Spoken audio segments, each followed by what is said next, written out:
Good morning, in case you're just joining us. But if you have been with us, of course, you know now we have shifted gears to the second interview we had lined up for you this particular morning.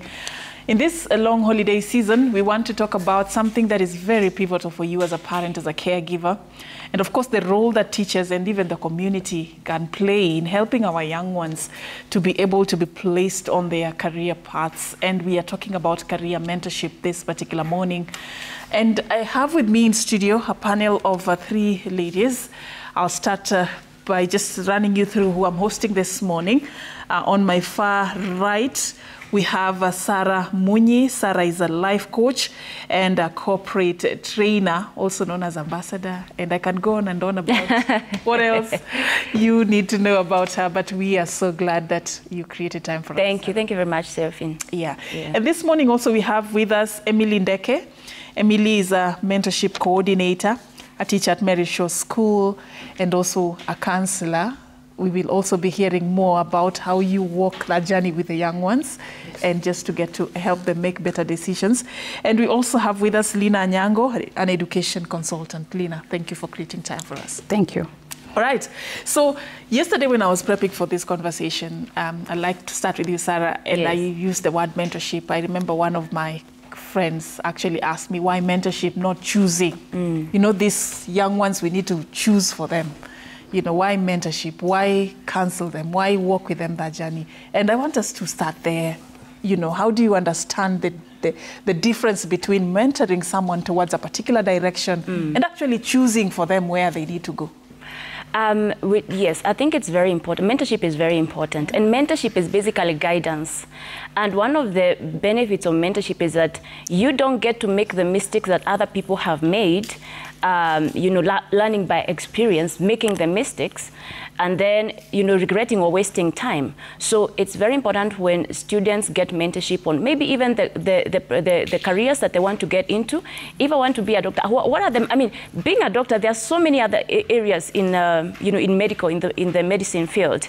What do I need to think about? You know, what are the different, you know, fields? So it's very important that anyone getting into a career, they have mentorship so that they know what exactly they're getting into, and they're not just going there because everybody says, oh, it's good to be a pilot, it's good to be to get into business. What really is business if you want to get into business? What really is entrepreneurship? What does it entail? What do I need to think about? Mentorship is very important. If you don't have advice on anything, you are bound to make mistakes, and could be costly mistakes. So as we speak of career mentorship, that is not something that we need to negotiate about. It's not a... Yes. It's an irreducible minimum. Yes, yes, yes. Just to borrow a term from... Let me talk to the mentor herself, yeah?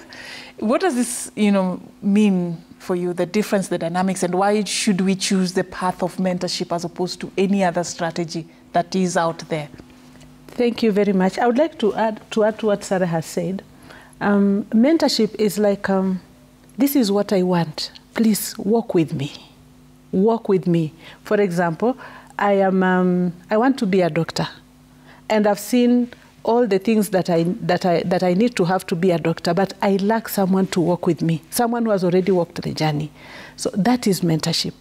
Now, when we talk about mentorship, allowing children to make mistakes, allowing us to see what they're interested in, so that even if we are going to choose for them, we are not choosing from the information of what we want for them. At least we add to what they want for themselves. So that is mentorship. For counseling, maybe I chose something and along the way I found, oh, this is not what I want. Now I'm beating myself.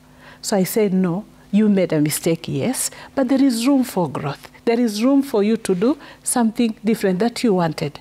So that is basically, to add to what Sarah has said, the difference between mentorship and counseling.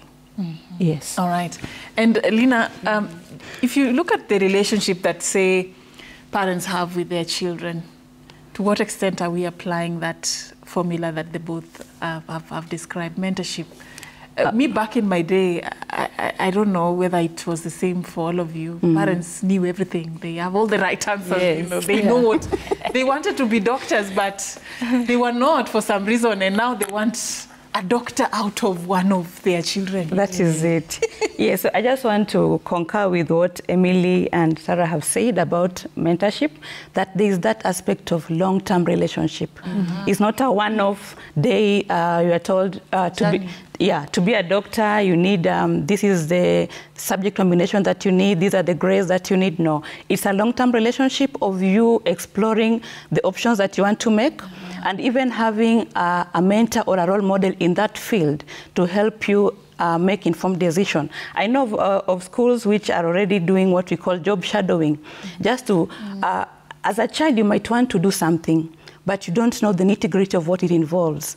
So if you are attached to a role model or somebody who is already in the field, for example, if I want to be in media, I like seeing you on the screen. I don't know that it takes you to be here by as early as 5. Yeah. So if I'm attached to you maybe for a week, I'll ask myself, is this really what I want? Do I want to be waking up at 4 every day? So that is the long-term relationship that we are talking about.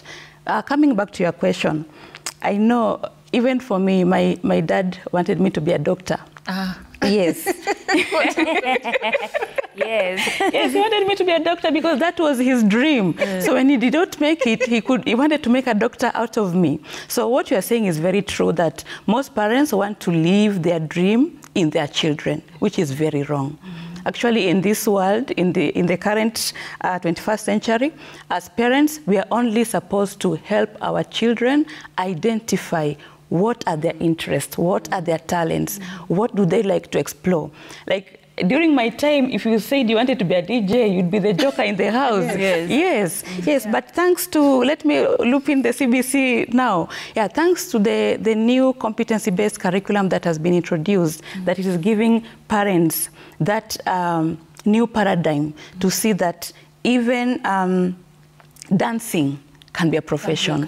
Yes, singing can be a career. Yes. It's not only being a doctor, being a lawyer, being which was the other one? A teacher.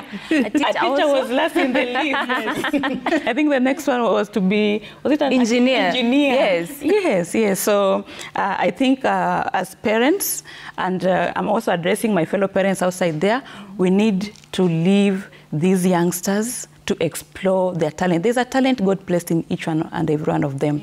And that's why mentorship is very important for us to help them identify which are these talents. Yeah. You know what I like about mentorship is that you take a back seat. Yeah? Yes. And you let this young mind drive. Yeah? To be in charge of what pertains them. Yeah. Yes. But then you're not far off. You're connected to this journey. So you get to walk with them, but you're not the one driving. No. Yes. They're the one in control. We have to let them bring out those gifts and talents, abilities that they have. Yeah, and then now you can guide. You know, you can guide from a distance, or so it's very. Now that's why the CBC is really the way, and especially if you really want to build problem solvers, because that's what we really need in the country. Any society, even any marketplace needs a problem solvers. And you see, that's one of the things that we are really solving with the 844 system. You have people who have a lot of knowledge. You have this body of knowledge that you've gotten for a whole 4 years, but then we sit in an interview like this, a job interview like this, and you ask somebody, okay, papers aside, since you have your first class and your distinctions, papers aside, what can you do? And at this point, you want to know, what can somebody really do? What skill do you have? This knowledge that you have, can you translate it into a solution in the marketplace or even in the society? And you find this person, zero, nada. There's nothing that they can really put on the table in terms of skills. They're so good in answering questions. Yes, it's just theory and theory and theory. So I think, making students be able to bring out their abilities and talents and actually do things with their hands. They're solving a problem with their hands. I think that's what we really need even to build this nation. Just to build up on the CBC issue, we are facing out 844. Yes. Actually, the last cohort of candidates who sat KCP just the other day. We are actually just going into a very new dawn in our education curriculum. How does this, what new thing does it present for us in terms of placing the learners for the future of work? If you compare 844 and CBC, what is it that is coming in that is new, and how is it preparing the young minds for the future? I would like to start that by adding to what Sarah has said. Now, if you look at it, she mentioned something like someone has their first class, they have their A, but beyond that A, what do you have? It's like 844 was something like you have your A, now stop there. You have your first class, stop there. There was nothing like lifelong learning. Yet in CBC, one of the key competencies is lifelong learning. This is here, yes, but from this step, what next? Let me just give this example I was having with one of my students in Marisha School, having been given an assignment to go look for a problem and come out and try to solve that problem. He was telling me that in their estate, they have a problem of stray dogs. And he was just wondering, how do I deal with these stray dogs? Now, as a parent, I would say, my child going to deal with stray dogs. Stray dogs are a problem. Yet, solving that problem is what is going to encourage lifelong learning. Yes, to begin with, how do we make people aware of stray dogs? What are the dangers of stray dogs? How do we treat these dogs? Can we have even a business that adopts stray dogs and puts them somewhere? Lifelong learning. Now, you had asked a question. 844 and CBC, we are just getting into it. What is the way forward? If we look at CBC, it prepares the student, the learner, or the child from way back when they are still young to get to know themselves and get to know what they want. If we look at it, it is practical oriented. Now, from the practicals that we are doing in school, I get to know this is the problem in my community. I solve it. I relate to the key competences, to the pathways, and it becomes a little bit easier for them. And that is why we say for mentorship, let us sit back. What is this child doing? How do we encourage them? So as parents, we give an enabling environment. Like right now they're at home. Allow them to do age-appropriate chores at home, age-appropriate tasks. From there, you'll get to know, now, this is what I need to do as a parent. And just to add to that also, our parents also need to inquire. We should be free to ask the question, how? Even if a child comes with the weirdest idea, just ask them how.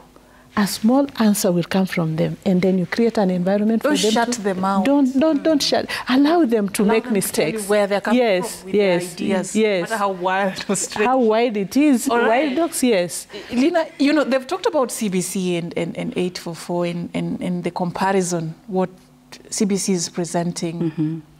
But then it has to be done right. Right. When we talk about doing it right, in practical sense, how does it look like? Because we have a lot of hiccups. That is a lot of complaints. Yes. Yeah, I wanted to pick it up from there. Yeah. Because Sarah said very well that CBC is what we need. Yes. But is it being implemented the right way? Yes, yes. Are we going to the schools and seeing whether what was envisaged is what is really happening in the classrooms?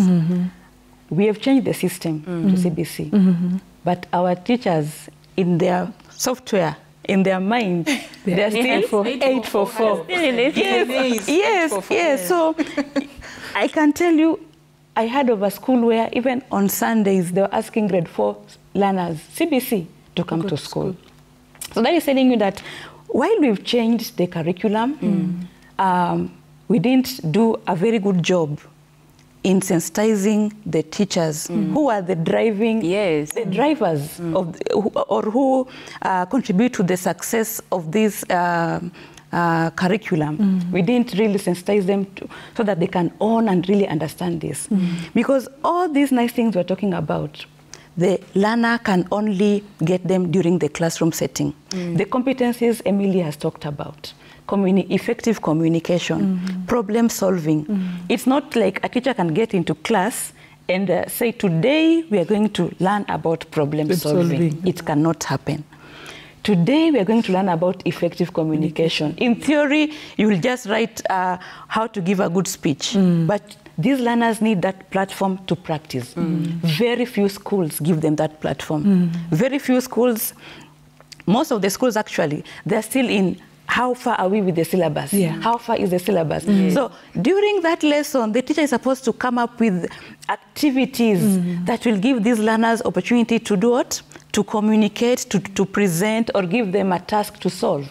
So you find that it's only some few innovative schools. I don't know if Emily School is one of them. Yes, few innovative schools that have programs apart from the classroom, after-school programs, to ensure that learners are able to get these competencies right. Yeah, because the future of work is, the work environment is quite competitive. Yes. Yeah? And what Sarah was mentioning earlier, that we could have people who have the first class and all that, but do we have workers? Do we have problem solvers? Do we have critical thinkers? That's a totally different conversation.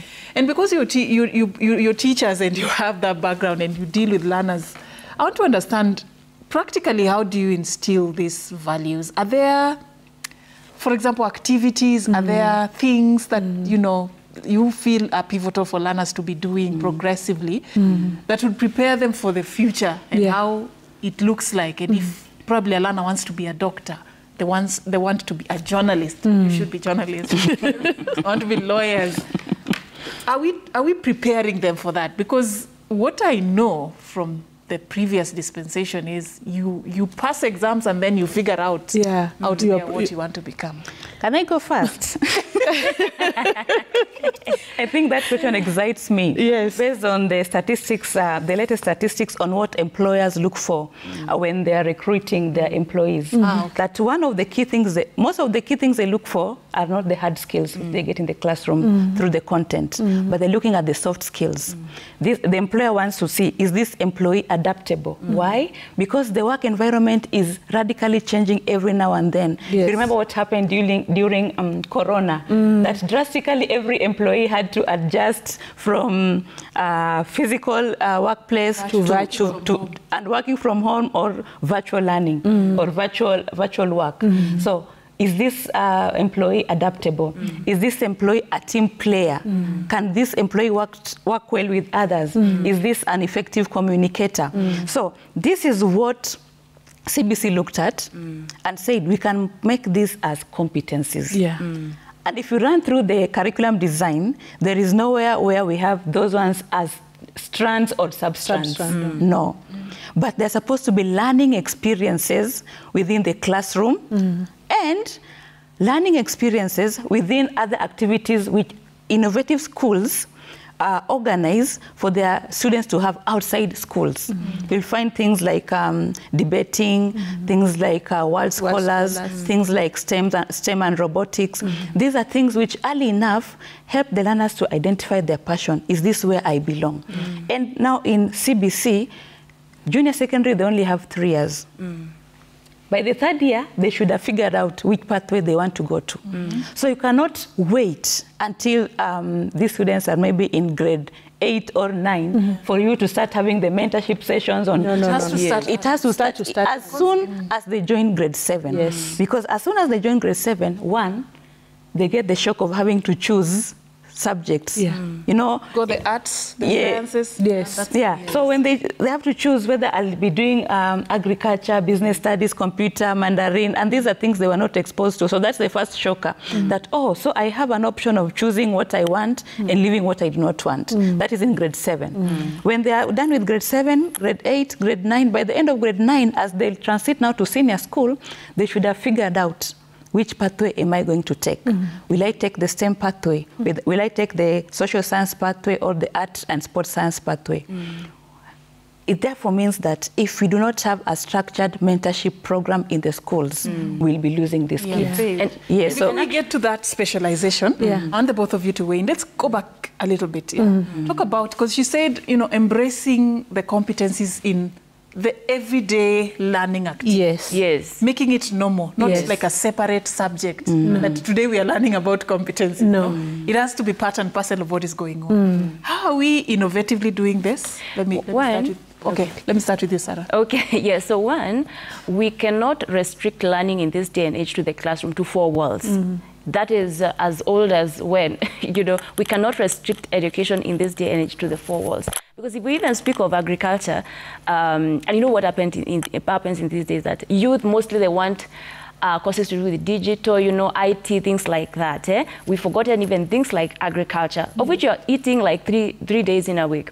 We used to have the 4K clubs, Kitambo, which were done away with. And honestly, for me, at my time, because it was being removed in my time when I was in school. But at the time when we engaged in those kind of activities, we are going out. We're not just in the classroom, but we are going out. Tunaenda tunalima sisi wote. Tunaenda, we come with the seeds and we plant the sukuma wiki, or we plant the maize. You know, it kind of made me see, oh, I can make something grow. This is what happens to grow food, you see? So those skills, the kind of innovation that we need right now is to make the learners know that, you know what, it's not, we don't just to be in class. We don't have to just be in class to solve problems. We need to be out there, because the real problems are out there. So take them out. Yes. That's part of the innovation that we need. We need to get out of the classroom as much as we can. And by the way, after that, I went and told my mom, you know, give me a small, you know, just like a small part. Unapewa tu kadogo. You plant your skumas and they grow. You plant your nyanyas, they grow. And you see, oh, I can make something happen. I can grow something. So we need innovation even in terms of where are we teaching. We need to show students that, you know what, we have this river. This river, what can we make? You know, take them to the ground. It's life outside the class. Yes, take them to the ground where the problem is, where the challenge is, what can we do in this situation? Right. You know, that's part of innovation that we need to... I would like to... Thank you so much, Sarah. I would like to say this. To a child, their 20-year experience in something starts now. I was watching a TikTok reel one time, and a 2-year-old was struggling to drive the nail through a piece of wood. And that is where the 20-year-old experience starts. You may have a 23-year-old who has 20-year-old experience. Where did they start from? Now, I'd like to, you mentioned about mentorship. Allow me to say something that we do in school, Mentorship School, outside of the classroom. There is a structured mentorship curriculum that Mentorship School has.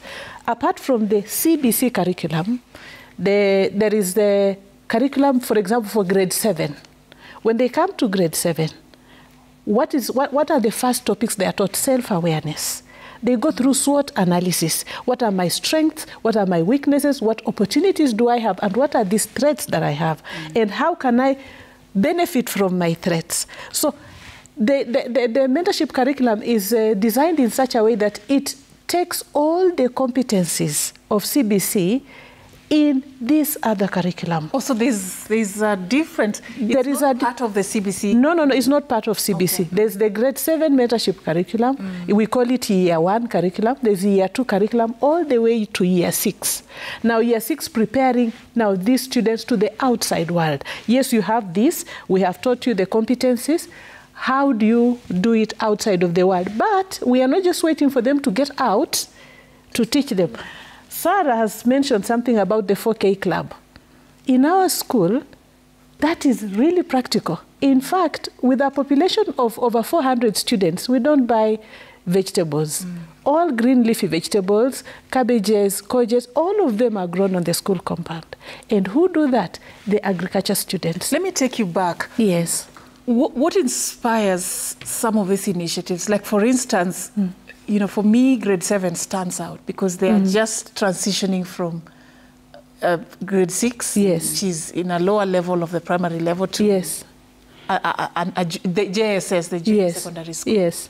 What would inspire an initiative such as helping these learners be able to begin that self-awareness journey at that point? At that point is because they have already identified the pathways. Like, if I am very strong in sports, am I going to take the sports and talent pillar? What if my strength is in sciences? Let me just give you an example. There are students who are very active in coding. And they already had a background in primary, but when they reported to school, we realized, these boys have something. And they were in a competition, like just was it this month? They went to Panama for competition. There's a group that went to South Africa. There was another one that very strong in sports. They competed in football that they won in so many other friendlies, and they decided to go to, the school decided to support them to go to Barcelona. And that starts at that age. It is because for CBC, it's not like, let me sit back and dad will tell me what I want. But what do I want? So at that level, at grade 7, that is the, in fact, even earlier, that is the time, that is where the strength is. All right. Yes. Sarah, allow me to just understand, you know, aside from education, what else is pivotal in informing the career path that this young person ought to take? One, you have to look at their passions. You have to look at their passions, things they are always curious about. You need to really look at that, you know. Otherwise, it's still, I mean, you may still find, even as a parent, you are bound to just direct them just in a way. So you need to look at their passions, their interests, things that they're curious about, things they're always asking you questions about. That can really guide you even as a teacher to be able to help the students. And then also, number 2, if for a parent, when you find this child has an interest in a certain area, also guess that if you don't have that competence, you don't really know what you can tell them much about, get somebody maybe in the neighborhood who is in that area.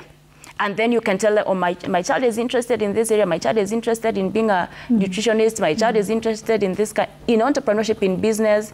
Maybe, you know, how can you assist? Maybe just speak to them, but get them help if you don't have it as a parent. Because as a parent, you need to understand you don't know everything. Yeah. And your own understanding of a certain field could also be, you know, a bit not really correct. So get somebody in that area who can help this child. That's very important. And then also, for example, now they're at home. When they are like, even TV interviews like this that's speaking about maybe a certain discipline in medicine, about even leadership, you know, and you know this child is interested in this area, like even newspapers, buy them, those kind of things, materials in that area, and let them learn what are some of the new things happening, expose them as early as now. Because you see, in China and Japan, those countries, the reason why they're very industrialized, I mean, like the devices I think we're using will be made from there, most of them, is because these children are exposed to technology early on. And not just technology, this is a phone, do this, do that, play a cartoon with it. Not playing cartoons there, ding-dong things there. It's showing them motherboards. Yeah. This phone has a motherboard. If you don't have a phone, a watch, you remove the watch, you show them, they're shown, this is a motherboard of a watch, this is how it looks like. These are the transistors, what are they called? And this child, by the time they are getting to 19, 20, I mean, how will they compete with somebody who was playing ding-dong? The same gadget that they are continuing to purchase. Lina, you know, parents come with good intentions. And sometimes in this good intention in guiding the child, they end up forcing the son or the daughter on a career path that probably they were not wired for or is obsolete, because let's be honest, there are certain things that maybe worked then that no longer work now. How do you balance, you know, your good intentions as a parent and the interest of this child, considering the fact that in this relationship, there's one person who is the dominant partner and the other person is sort of like the submissive person because of the nature of it. The parent offers the money. The welfare of this child, it's the parent who is responsible. So the moment as a parent I come to you and I start selling this idea to you, it may be hard to you to say no to me. So you may just, you know, tag along, but may not necessarily be your interest. I want to talk to parents on how to manage those power dynamics, let me call them that, yeah? To really push the agenda that would better serve the interest of this child. And I want to start off by sharing some statistics. And you're full.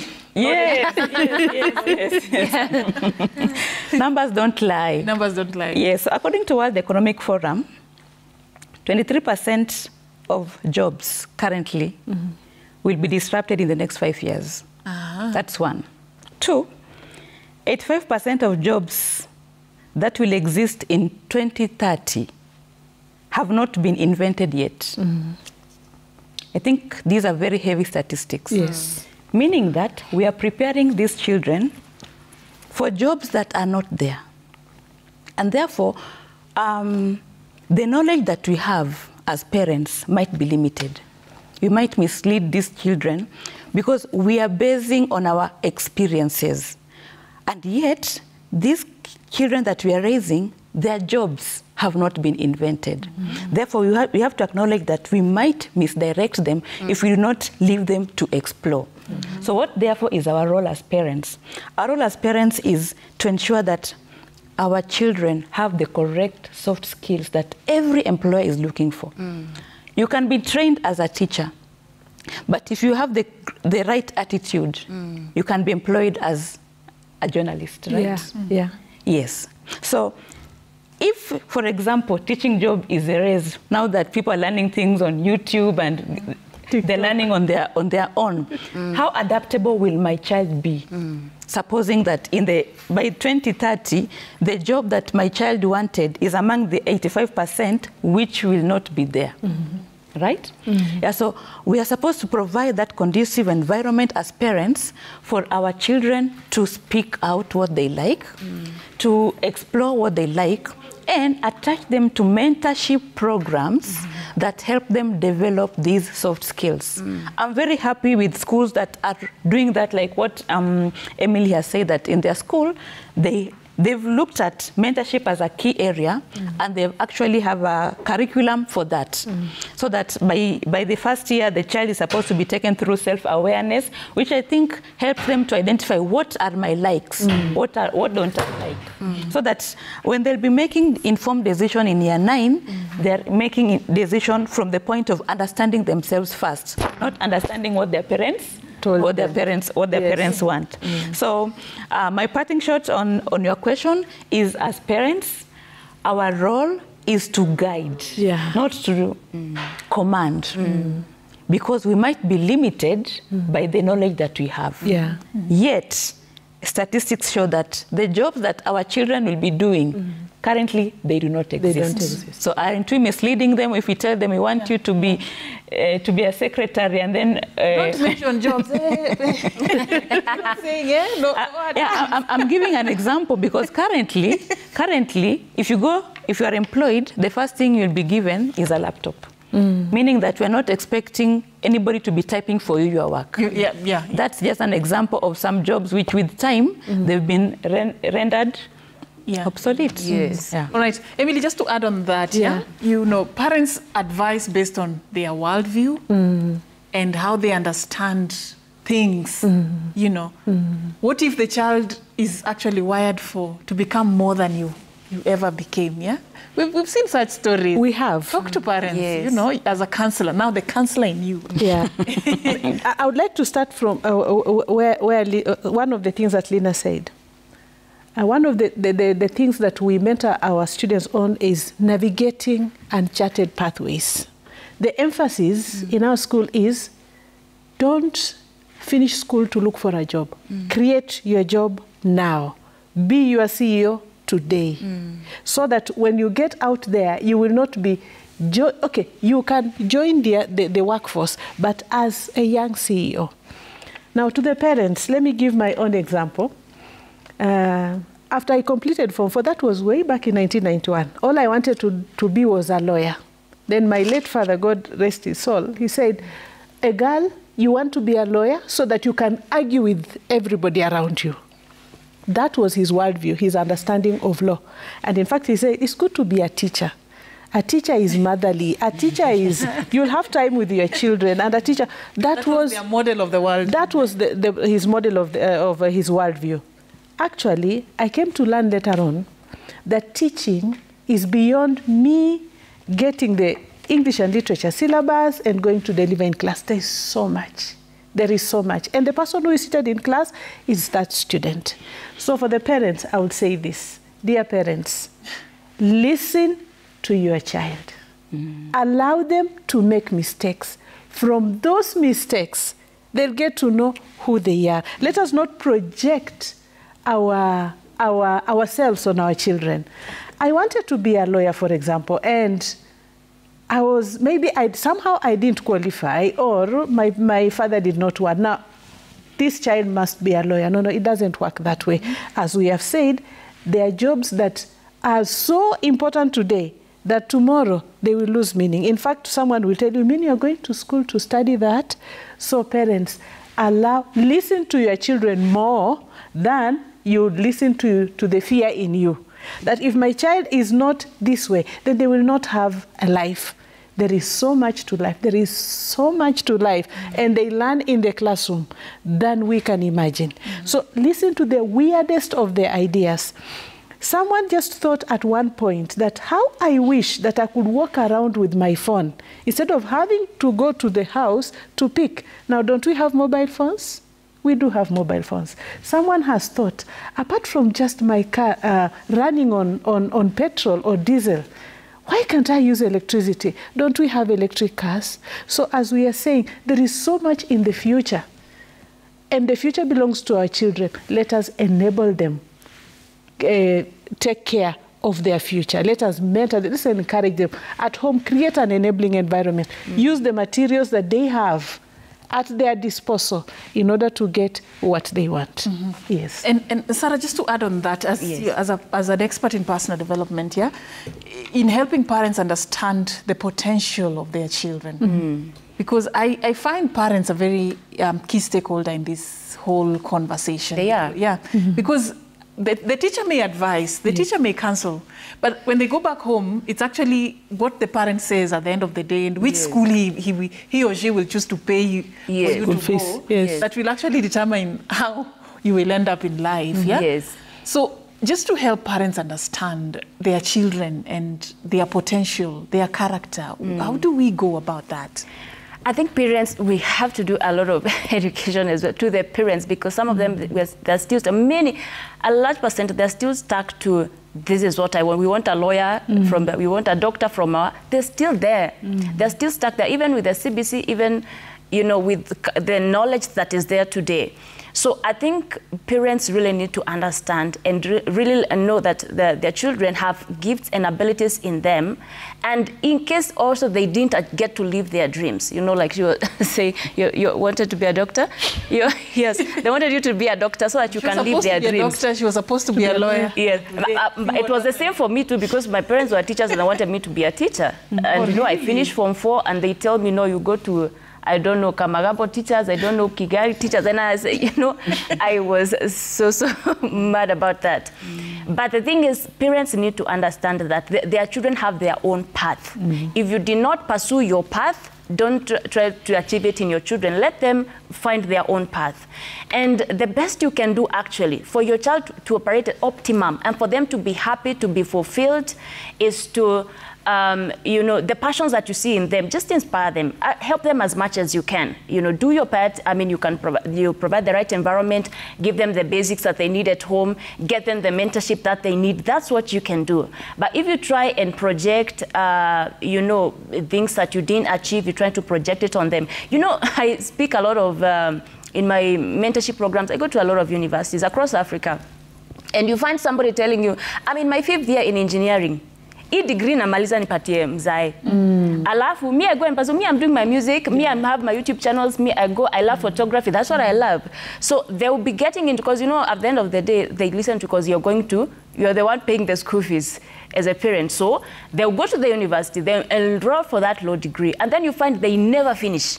Mtu aliingia university lini, unashindwa kwani anasomea doctor, and it was a course of 3 years, because it was never in them. You forced it on them as a parent, and the students usually do that. I mean, my 3rd year, hii degree nafanya nipatie mzazi, alafu mimi nifanye vitu zangu. So when you force them, actually you confuse their lives, and they feel like they have wasted time or they have wasted life, and you know, the relationship is, you know, also gets a bit strained, you know, sometimes. So let them be.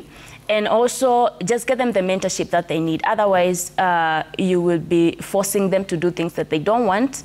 And then, I mean, it will be a whole problem. It will be a problem. Or even you'll be wondering, well, I have educated this child, I mean, for 4 years. Mbona hata wapati kazi in this field? And you are, you know, as a parent, you're wondering, what didn't I do?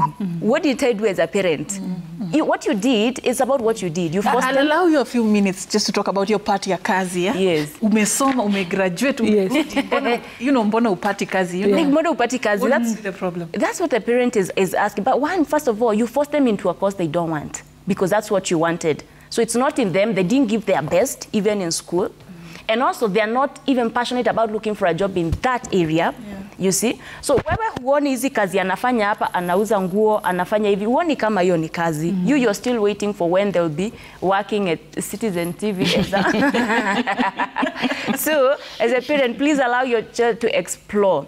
Allow your child to explore and let them pursue their passions. And then also, as parent, I mean, I know it's very depressing even for somebody who's looking for work for 5 years. I want you to know, please, don't come with entitlements. The entitlements of, I have to get a white-collar job, I have to... Do you know why? Let me go back to China and Japan. Why they industrialize? When their students graduate, you know, even from universities, they didn't mind having the blue collar. They didn't mind wearing the blue collar and going to the industries and going to lift those machines. And I mean, that's why we buy all the cars are from there, you know. So if you find yourself you're in a situation, you have your degree of 5 years, even master's degree. First class. A first class. Please find what are my passions, what can I do if really it's not coming. What are my passions, what can I do with my hands right now? You need to think about that. Otherwise, we have people out there tamaking for 5 years, even 10 years, even 15 years, and it's just a sorry situation. Lina, just to add on that, Yeah. And also tell us, what's the worst that can happen if somebody is stuck in a career that they were never wired for, they are not passionate about, and even the cost that brings to us as in terms of the economy?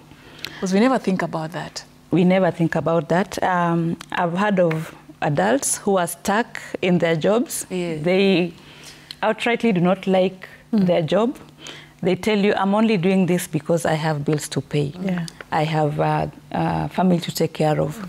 So their productivity is not at optimum, because that is not what they were wired for.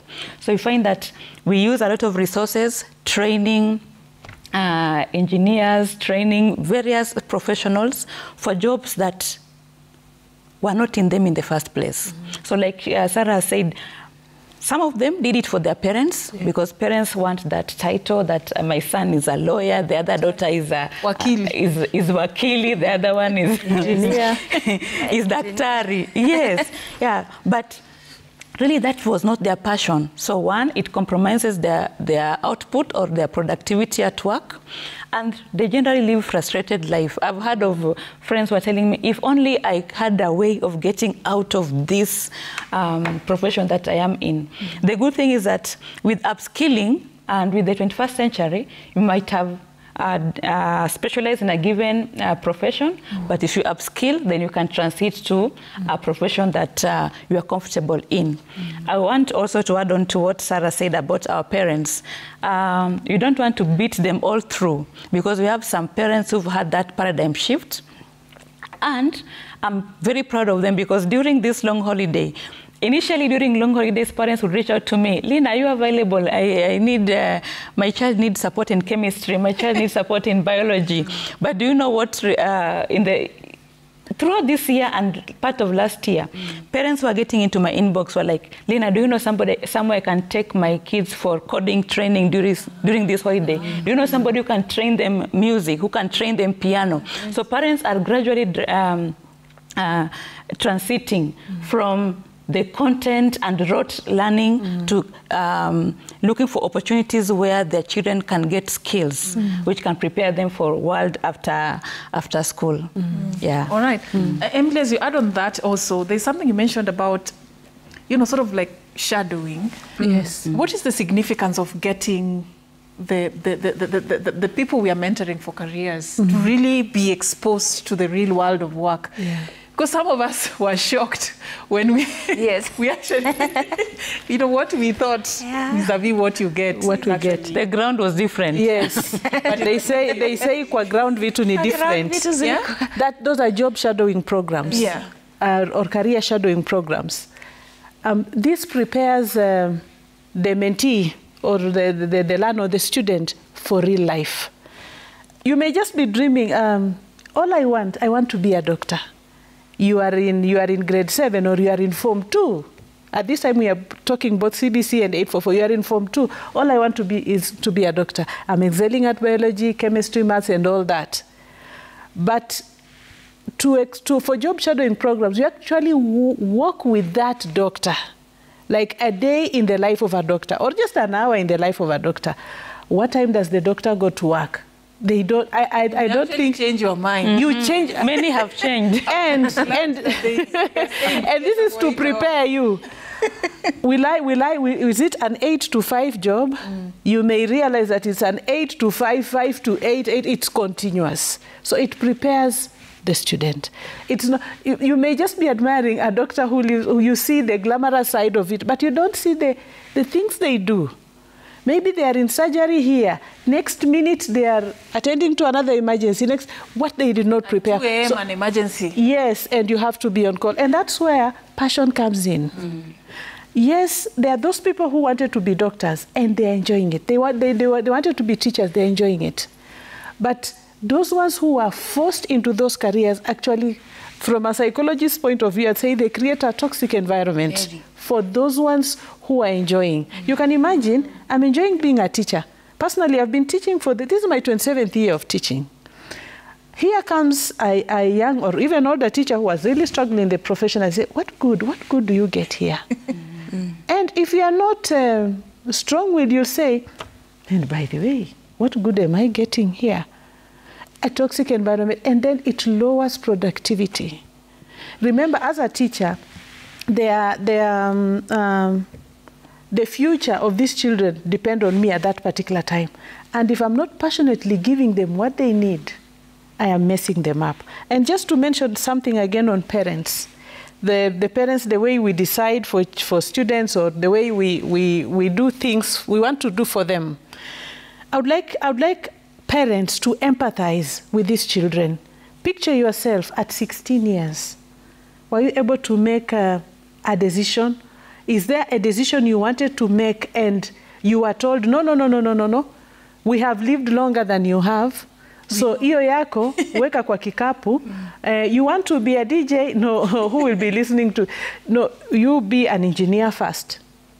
So picture yourself as a 16-year-old. What is it that you wanted?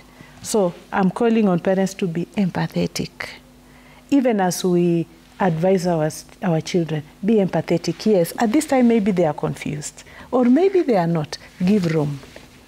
Yes, that's what it gets clearer with time. It gets clearer with time. Yes, and then as part of the life skills that Lina was speaking about is knowing the personality of this learner. Yeah. Very important. Personality is very important because they can be, they may even want to do something, an area, but the personality that they have. For example, if you want to get into the line of accounting or to be a nurse, jobs that entail, or careers or lines that entail you to really be a detailed person. And because like if accounts, finance, you need somebody who can really sit with numbers, who can balance, those numbers. You need somebody who is very keen to detail. Yes. There are people whose personalities are, they're more of big picture people. They're not into details. If you give them something, you're giving them a document, you're giving them a Hansard to look at it. You're giving them a constitution. It's like, it's too much. Maybe they can do it, but it's too much effort, too much work, and they don't love it. Because their personality, they're not wired that way. Yeah. They're not wired that way. They're wired into things like, things that are interesting, fun, maybe travel, showbiz, things like that, and they thrive there. So personality is something that actually needs to be taught right at JSS. So this is my personality. These are some of the careers I can get into based on my personality. There's a reason as to why you think, feel, and behave the way you do. We are 4 of us right here. If there's a window out here, there's a window before us here, and I tell yourself, you look outside, what's the first thing that you see? Possibly you tell, I see the birds. And I asked Lina, what's the first thing you see? She was trees. Yes.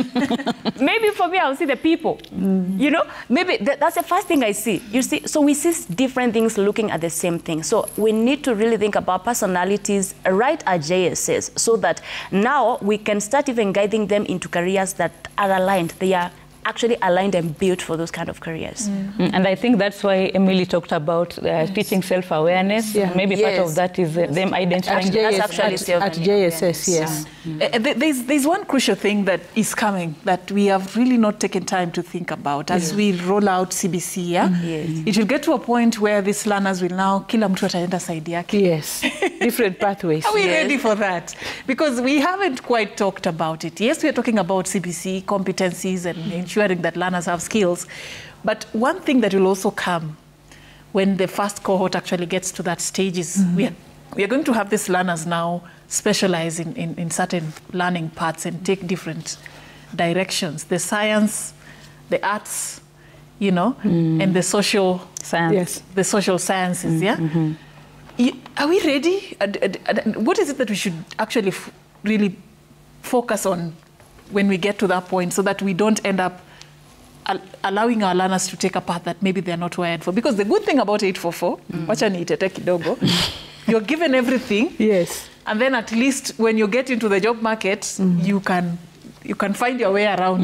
Huku kusipowaki, you can jump here, you can jump ship here, there. You have almost everything. But with CBC, ukienda arts, Nivo. kama kuna vacancy side ya daktari huku sijini. Sahau. Wait, don't. Maybe I can take up that. How do we make this decision very carefully? And I think that is why this discussion is very important, and it has come at the right time, because the pioneer class of JSS will be in grade 8 next year. Yeah. Only 1 year before they can go to the various pathways.